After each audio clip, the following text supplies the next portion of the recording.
Hey everyone and welcome to episode 28 of the Pokemon Premier League. Today we have CuddleOfDeath versus Arctic Lightning. Arctic Lightning currently sits in joint first position while CuddleOfDeath currently sits in joint second position. A win would put Arctic in top first position all on his own, while a win would bring CuddleOfDeath up to the joint first position with us, Arctic and Hoodlum Scrafty. So, without further ado, let's get this random battle started. Arctic starts off with the Giratina, that's a good one, while Cuddle starts off with the Metapod. Arctic starts setting up the Calm Mines, knowing Metapod's not going to do much to it. Uses the Electro Web just to lower the speed, I assume. Metapod's got to come back out. Ooh, in comes the Cresselia from Cuddle, that's not too bad, but it gets burned straight away. Hurt by the burn there. Not good. Sets up a light screen. Draco Meteor comes out. The light screen's going to block some of that damage, and I imagine the Cresselia is pretty tanky anyway. So now Giratina's got a switch axe. He's got lower special attack. In comes an Azurill from Arctic Lightning, which gets Thunder Wave thanks to the Cresselia. That burn's really taking a toll on it though. Cresselia sets up Reflect while it can as well. Scald only does 4% damage. The burn's really hurting it though. She has to switch it out. In comes Nidorina with a balloon to get rid of that ground weakness. In comes the Skarmory from Arctic Lightning. Nidorina starts setting up the Hone Claws. Any Pokemon with Hone Claws can be dangerous, while Arctic starts setting up the Spikes. Toxic Spikes come out from Cuddle though, as Arctic goes for the Whirlwind to get rid of that Hone Claws damage. Cuddle's got the War Turtle though, goes for the Aqua Jet, doesn't quite do much, does near enough the same damage to itself thanks to the Life Orb, as more Spikes get put down on Cuddle's side. She's got the Rapid Spin though from the War Turtle. It does Life Orb damage, but it gets rid of the Spikes, so well worth it there. Whirlwind again. Swellow comes out. Swellows and randoms usually have Toxic Orb, just like it activated there. You gotta think it's gonna start using Facade. And yes, Facade. I will say it as Facade. I don't care. Seal goes down to Facade. And out comes the Togekiss from Arctic Lightning. Togekiss can be dangerous at any point, but it gets hurt a lot by that move, and the Thunder Wave failed because Arctic forgot that Swellow got Toxic Orb thanks to itself. He has to switch out. In comes the Giratina because Origin Form doesn't get hurt by the Toxic Spikes. Hurt by the poison there.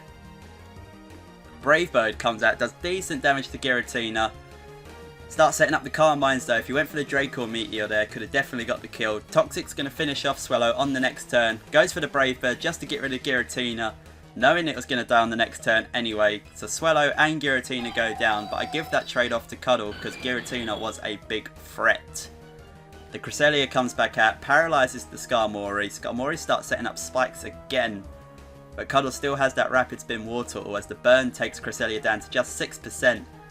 She goes to set up the Reflect before death, while Skarmory gets fully paralyzed. Cresselia goes down to the burn, but they got the Reflect up. In comes Nidorina, probably going to start setting up those Hone Claws again.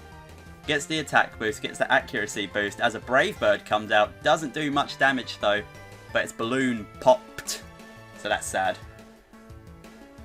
He switches out rather than go for the Whirlwind this time. In comes Togekiss, goes for the Crunch, which takes down Togekiss.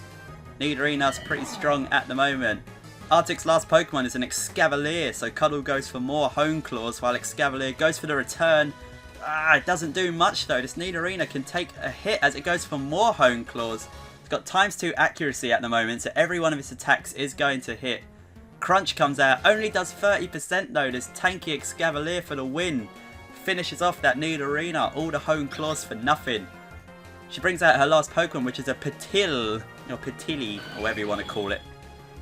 Skarmory comes out, goes for the Sunny Day to get the extra speed boost, possibly have the Chlorophyll. Solar Beam comes out so it doesn't have to wait, but it only does 20% because Skarmory's are so freaking tanky. The Brave Bird comes out, does moderate damage to Petil, does moderate damage to itself thanks to the Recall as the Reflect goes. Brave Bird's going to finish it off at this time because the Reflect's gone now probably. Down it goes, yep, that extra defense boost was the only thing keeping it in there. Skarmory is doing pretty good work at the moment. The Metapod comes back out, Game Changer. Goes for the Electro Web, gets the critical hit kill on the Skarmory. Metapods are too strong. Azurill comes out. Doesn't get poisoned because it's already paralyzed. Takes the Electro Web so speed goes down. Scald on the Metapod doesn't get the burn, but Metapods have shed skin anyway, so the Scald wouldn't matter too much. Goes for the Bug Bite. They're just doing moderate... Oh, the Double Edge! I was about to say doing moderate damage to each other, but the Double Edge does a big hit. Bug Bite comes out again. Cuddle obviously doesn't really care about this Metapod. It survives the Scald still though, so it can get another free hit off on this Azurill. Azurill goes for Protect this time though, just to get some... I think this Azurill has leftovers? Yeah, it does, yeah. I wasn't paying attention. Azurill just to get some leftovers back. Goes for the Bug Bite again. Scald is going to finish off this Metapod, and it leaves Cuddle just with the War Turtle against an Azurill and a tanky Excavalier as it gets hurt by the spikes as well. Goes for the Ice Beam, finishes off this Azurill, and it is one Pokemon each now, ladies and gentlemen, but that War Turtle's at lower health already. Goes for another Ice Beam, resisted by the Excavalier, but gets the freeze! It's Excavalier, that is a clutch freeze right there. Starts going for Aqua Jets. Can Cuddle kill it before the Life Orb kills War Turtle? Another Aqua Jet, takes it down to 19. He's at 17, he's still frozen. Another Aqua Jet finishes off the Excavalier. War Turtle survives with 7%. That is a clutch finish, ladies and gentlemen, as the win goes to CuddleOfDeath. Woo! That was crazy. Right, so that win brings Cuddle up to joint first position with everyone else, while Arctic picks up his second loss. So, we hope to see you for the next match, guys, which is going to be Ozzy and Ali versus the British time. But until then, guys, take care. Bye-bye.